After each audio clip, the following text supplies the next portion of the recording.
हमारा जो क्षेत्र है वो ग्रामीण क्षेत्र है और किसान किसान बेल्ट है, वहाँ पर गन्ना बेल्ट है।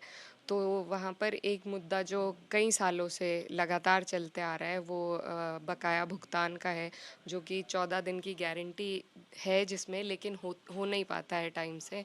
तो जिससे हमारे वहाँ के क्षेत्र, क्योंकि ज़्यादातर लोग हमारे क्षेत्र के सभी खेती बाड़ी में खेती बाड़ी करते हैं, तो उनको ये समस्या रहती है।